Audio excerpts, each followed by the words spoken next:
I'm the last survivor of the Holocaust in our family. Behind the words, pictures, and artifacts in the museum are people whose stories of survival and hope come alive to inspire new generations of upstanders. One by one, these stories stir the soul. Can there really be hope for us? See, mine is 40018. My sister was 40017. Holocaust survivors, their descendants, liberators, champions of justice, and courageous upstanders ask only this: hear my story, so that the lessons they teach will echo for generations. I will never meet someone else like my father. But there are many of us who, if we come together, can keep his voice alive. These stories will change you. They will move you to action, inspiring the best of humanity every day.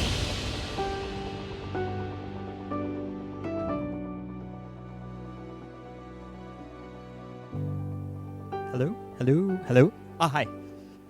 Wait, we are speaking? Okay.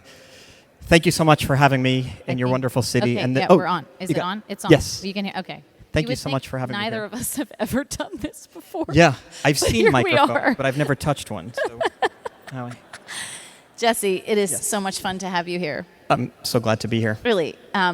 Just from the moment you walked in, we had a chance to tour the museum downstairs, and we've been visiting and schmoozing and the whole thing. And you just feel like you fit in Cincinnati. You just feel like you just are part of the family here in Cincinnati. So Thanks. I do feel there's something about meeting a lot of older Jewish people that just makes me feel very, very comfortable.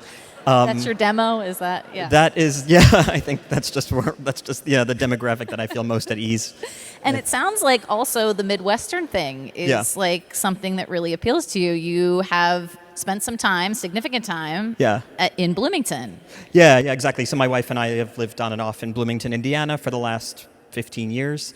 Certainly, as we were kind of discussing back there's certainly kind of a difference between the kind of Midwestern Jewish community and the city Coastal. Jewish community. Yeah, exactly. The coastal thing. I want to just start with sort of your relationship to Judaism and Jewish identity, which is clearly deepened over time when you look at sort of your work and what you've produced.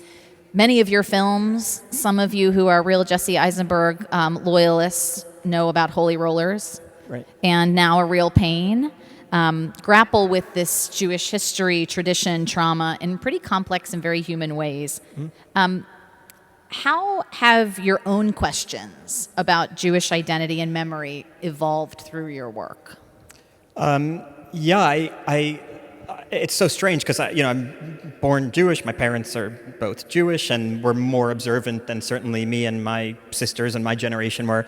And yet, like, almost paradoxically, like, I've gotten like more interested in my faith as I got older, which probably is the reverse for a lot of people of my generation.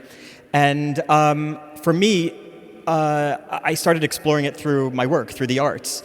Like the movie that you mentioned, Holy Rollers. So when I was 12 years old, I was having like a tough time in school. I missed school for a year and I had a tutor. And I also dropped out of Hebrew school and I was never bar mitzvahed. And I told my parents it was because I thought religion starts wars. I was making it all up. I just wanted to not be in Hebrew school anymore.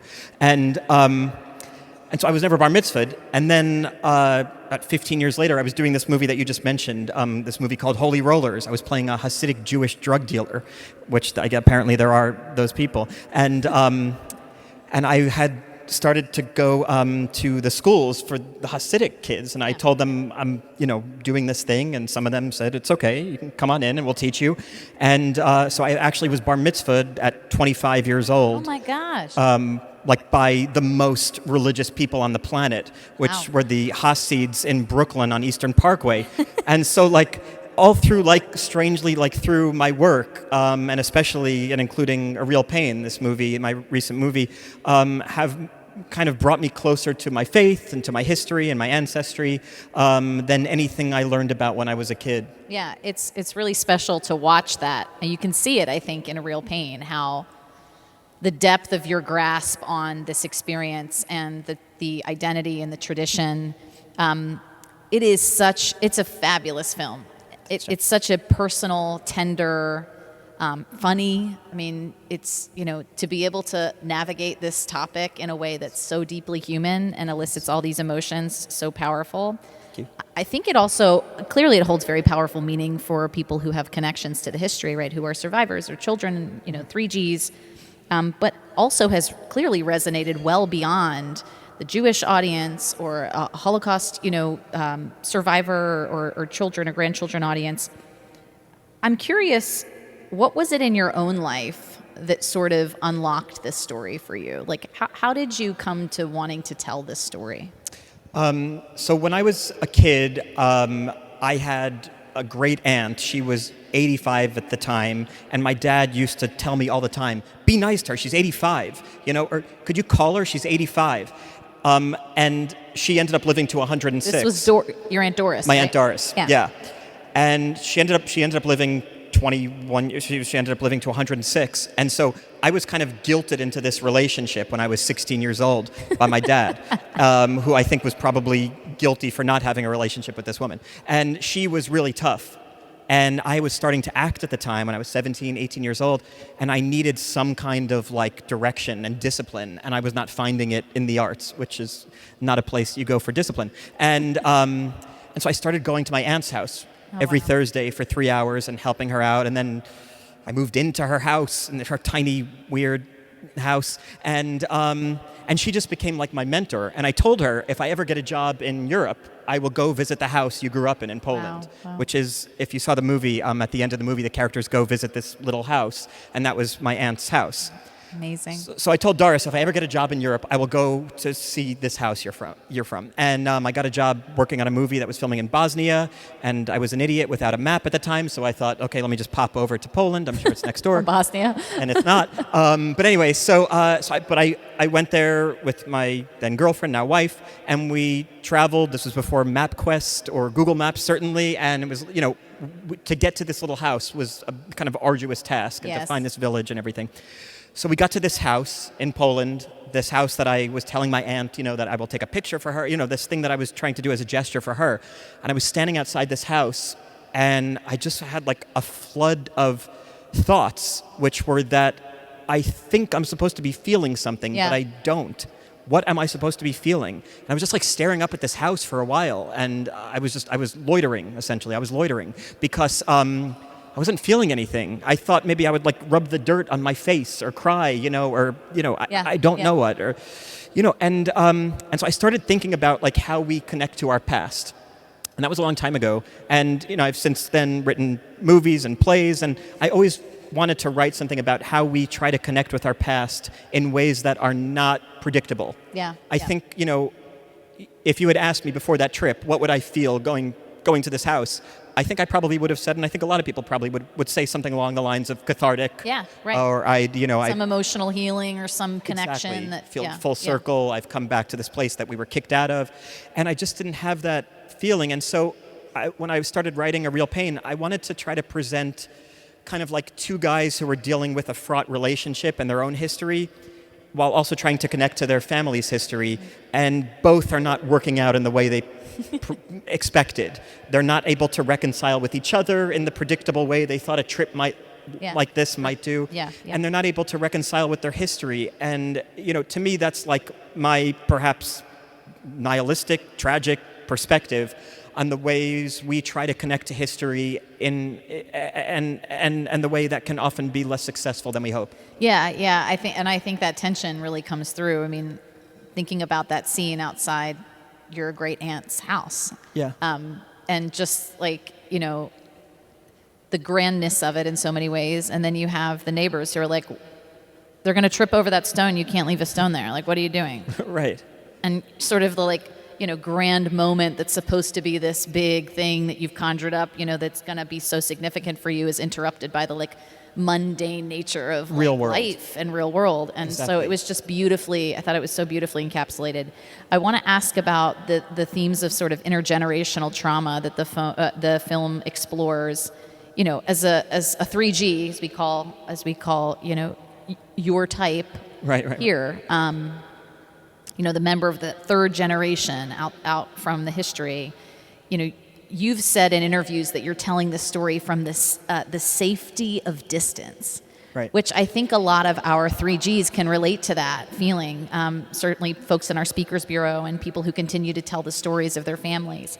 And yet, interestingly, you shared this has also brought your family closer to the history. You know, your dad wants to go to Poland, and your son, who was in the movie, playing your son in the movie, Banner, makes the cameo. So clearly you're navigating like what your role is in this multi-generational experience, right? Yeah. It's like you're the inheritor of this from your parents who maybe were too close to it to be able to hold it in this way. And you're probably thinking, I mean, as any of us who are parents, about the legacy that you leave and how you pass that on and what will be your son's grappling of it with it. How are you, like, how has this film helped you do that, or sort of how are you working through that? No, thank you for such a nice question. I really never heard of like the 3G concept until I started talking about the movie after making the movie. Yeah. And then met people who said, I'm also 3G. And it sounded like a cult. I didn't know what they were referring to. Or a cell phone option. And like it's the best kind of cult. What? It's the best kind of cult. Yeah. Well, now I'm aware of what it is. Yeah. You know, but like I never really thought of myself as part of some kind of legacy or somebody deserving of some kind of world sympathy or somebody who suffered something, you know, but I was raised by paranoid people who were raised by paranoid people. When I was younger, my mother used to wake me up in the middle of the night and say to me, I had a dream that we were in a boat and it capsized and I couldn't save you and you drowned. Go back to sleep. And so like, Anyone else had that experience in this room? Yeah. Anyway, you can call me anytime if you have any dreams about me dying. But basically, like, you know, as a kid, I just remember thinking, that's terrifying, and I never learned how to swim, you know, of course. But it's funny, then after making this movie and then hearing about this idea of a 3G, it's kind of trauma passed down, the only thing that really makes sense to me, logical sense to me, is, because I don't understand epigenetics, is that, you know, when you're raised by people who are fleeing things, they're paranoid because that was survival, and then they pass it on to me, a paranoia, because for them it was kind of survival too, and then for me, a kind of like irony is that I live a very safe life, and so I have this deep paranoia, but it manifests... Nothing to do with it. Yeah, that I have to like do something, but it manifests in the most shallow ways. Like, if I don't eat that bagel now, I'm not going to sleep tonight because I'll have coffee later. And so I have this like deep paranoia, but for nonsense. You know, and as of course, and as you mentioned, and as Elizabeth mentioned, and as the congressman mentioned, you know, things are becoming more fraught now. Yeah. So obviously things are changing a little bit. But I grew up in a kind of halcyon, you know, 90s experience of being Jewish and not thinking it was a minority even because of where I grew up. And so I understand, like, in thinking about like third generation pain, I understand what it's like. My wife's father, their family escaped Poland to Russia, so he was born in Russia and then grew up in a displaced persons camp in Germany. Wow. And you know, my wife is a paranoid person because her father saw his best friend jump off the boat and commit suicide on the way to America. You know, so these are all practical, realistic. You know, the realistic implications of growing up in those worlds. The only thing, sorry, okay, please. No, go ahead. No, the only thing I hesitate is to kind of like associate myself with some kind of great suffering. That to me feels just personally a kind of a step too far. Yeah. And since your wife's paranoid and you're paranoid, then like the rule of double negatives means your son will be so well adjusted. Like this kid is going to be just like grounded, ready to go. We are so conscious of being calm. Yeah. And yet it didn't work. I want to ask, pivoting for a moment to the production of the film. So you filmed at Maidanic, right, which is one of the camps in Eastern Europe and Poland, and I've heard you talk about this not being the first time you visited one of the camps. You've been to Poland. You mentioned this. You'd been with your wife many years earlier. But I'm curious, like, what it was like for you to return there with the mission of filming this story. Mm-hmm. And as I was watching it, I was wondering how much of like what you're emoting, you and the rest of the cast are emoting, was like your actual reaction in the moment to the space. You know, this isn't it's not a set, you know, Right. this is like the real, the authenticity of that. And how much of it was like acting that you prepared to do, or that the cast prepared to do? Yeah, it was strange. So there's a scene that's set in Maidanic, the concentration camp, which didn't occur to me at the time because of my own ignorance, that doesn't let movies film there because, you know, Holocaust movies probably ask them all the time, can we turn your camp, which is a museum, which is a graveyard, which is a hallowed space, into, you know, Auschwitz 1942 and have, you know, our set, you know, and have people running around in Nazi uniforms. And so they just have a policy, which is we don't let movies here except for the occasional like news footage or documentary or something. So it took a long time to get in touch with them. It took a long time to convince them that my intentions were essentially in accordance with their intentions, which is to show people in today's world what happened here. And so they finally, over the course of like 6 months, allowed me and granted me access to film there. And I just wanted to mention something because we're here, you know, talking about upstanders. When I started speaking with the people who work at Maidanic, I just had this incredible revelation. The people that work in this concentration camp are not Jews. They're my age, you know, they're you know, 40. They're young academics who are really bright people, could probably get any job they want. And they've devoted themselves to Holocaust history, which means that they have to drive their cars into that camp every day and take their lunch break in that camp every day and, you know, stay late working and then leave in the darkness through Maidanic. I mean, and so when I started thinking about how I grew up hearing kind of criticisms of the Poles that, oh, they're anti-Semites, why would you go shoot a movie in Poland, you know, or why would you go back to Poland? I really thought of these people and thought how there are so many people in Poland preserving Holocaust history that are not Jewish, that have devoted their lives to memorializing our family's history, and how much more they're doing for our family than me. And that has stayed with me and touched me more than any experience I had there, including the movie, and inspired me and my wife and my kid, you know, by proxy, to get Polish citizenship, because we really felt connected to the people that are working there on our, you know, family's behalf. But anyway, in terms of filming there, we had, you know, there, you know, some cast was Jewish, and, you know, they're seeing concentration camp for the first time. The way we set up the shots in the scenes there was to be kind of like as respectful and austere as possible, meaning we put the camera like on the side, like we're filming in the room of shoes, for example, where you see, you know, the thousands of shoes in the cages. And I didn't tell the actors where the camera was. I didn't want to make it like a movie where they feel like they have to look and do, you know, I said, just walk into this room, take it in as you would, and when you're done, you could leave. Yeah. And so the actors walked in, they looked. Jennifer Grey, who's in the movie, she broke down in one scene. The shot's not in the movie, but it was her seeing this thing for the very first time after losing a lot of family in the Holocaust. Wow. So kind of what you said was accurate. A lot of the actors were seeing it for the first time. Kieran Culkin, who's the other lead in the movie, is not Jewish, but he was really missing his kids at the time. He never leaves his kids. He didn't want to do the movie because he didn't want to leave his kids. And we brought him into the room with the shoes, and he just walked out. I was like, what happened to you? What happened? He's like, there was a kid's shoe in there. And he's not Jewish, knew very little about, you know, Holocaust history except what I told him about in preparation for the movie. And, you know, even it touched him so deeply, which I imagine it will when, especially when, you know, what you've done downstairs, people visit, and of course when the Auschwitz exhibit comes here as well. Yeah, it is, it's powerful, and you can see in the film, I think, the way that space was received by the cast is like really comes across, and I really appreciate the way I thought you handled those scenes with such care. You know, there wasn't a lot of like story advancement. There was nothing other music, than just no sound. the experience of experiencing the space. Yeah. It was really very powerful and respectful. Thank you. I wanted to ask about the character who is a Rwandan genocide survivor, who converts to Judaism, who's along with the group. Yeah. And had read that this is based on a real person who you know. Yeah. Tell me about that, and also about the reason, like, was there an intentionality there around connecting to sort of other atrocity, other genocide with that character? Yes. So on the tour group that these characters are going on in Poland of this heritage tour, there's a character who is a survivor of the Rwandan genocide. His name is Eloge. He's based on my friend Eloge. the kind of strange thing is, so Eloge is, born in Rwanda. His family is killed in the genocide there.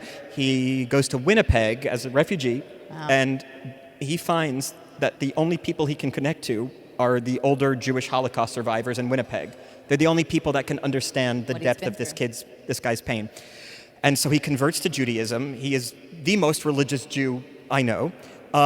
If you look up his name, he's Canadian. If you look up his name, the first thing that comes up is a video of him talking about going on an Auschwitz tour.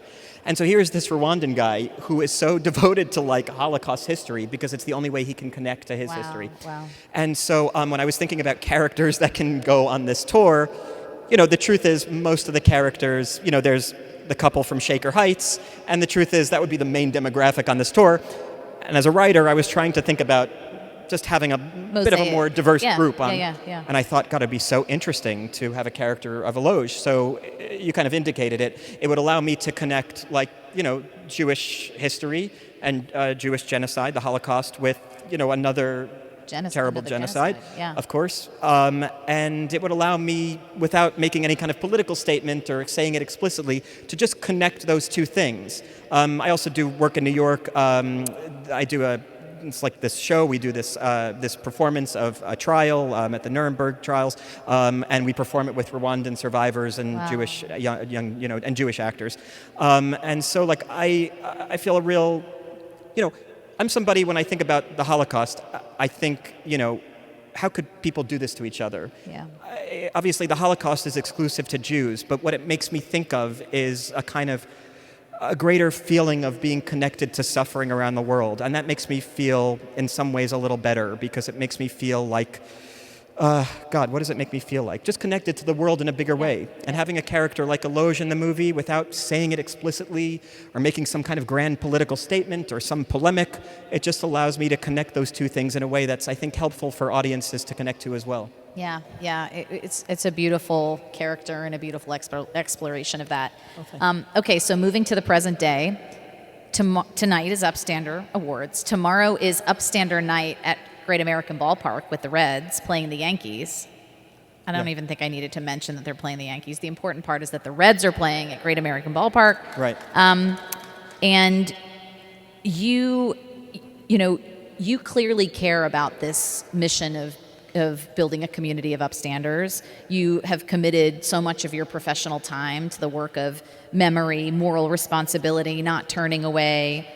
I'm wondering how you see your role as a filmmaker, as an artist, in sort of helping people find their own moments to stand up, upstanding. Oh, thanks. I don't know. I'm married to an activist. She teaches in 4 Title I schools in New York City. She teaches kids who are formerly incarcerated, and she teaches kids who are refugees. And, so I'm kind of confronted every night. Confronted's the wrong word. I'm treated every night to work that feels far more directly impactful to those who are most in need, at least in our city. And so when I think about my work in the arts, what I'm trying to do is not... It is trying to kind of humanize stories. Mm-hmm. And so in The Real Pain, my goal was to humanize these two guys in a way that felt modern. Something I've not seen before is a Holocaust-themed movie that presents kind of like modern people. I'm sure a movie exists. I have not seen it. That presents people to modern audiences in a way that feels very, very relatable. Yeah. Yep. And so my goal with The Real Pain was to try to present two characters that are accessible enough and familiar enough to kind of have a way in to talk about this very fraught suffering and history. Yeah. And so my goal was not political in the movie. In fact, my goal was the exact opposite. My goal was to make these characters so real and authentic and relatable that, one of them mails weed to himself because he doesn't want to take it through the airport, and my character talks about the pills he takes for OCD, and the other guy is drinking all the free bottles of wine on the airplane. And what I'm trying to show is real people, and yes, they're flawed, they're flawed people, but I think for audiences watching a movie, they relate to that more than they do the heroic characters. Yes. And my gripe with the amount with kind of movies that touch on the theme of Holocaust studies, or Holocaust history rather, is that so often they could feel inaccessible. It's detached. They feel detached. Yeah, and so I was trying to do something that felt very different from that. So in terms of like my goal, in terms of like, you know, bigger picture, that's what I'm trying to do. Yeah, I think it provides people like an example of what it is to access the history, right? In an everyday way that's consumable for everyday people. I just thought it was so, and it gave permission for people to experience it in lots of different ways and to Yes. and to wrestle with their own connection to it. I just think My favorite thing I heard after the movie was people telling me, I'm going back to Ireland. We always wanted to see where my grandparents are from. Wow. People from other cultures that connected like through my culture's story, Yeah. their own history. That's beautiful. Okay, last question before we get to the really exciting part. No offense, Jesse, but our Upstander Award winners. I realized that for someone with anxiety, it's probably the wrong question to ask you why you feel hopeful as someone who struggles in this moment of like crazy tension in the world and you know, lots of strife and struggle. But I'm going to ask you anyway. Sure. What makes you feel hopeful? I mean, what wakes you up every day and keeps you going and can, you know, sort of pushes you on your path in your art, in your work? What makes you hopeful?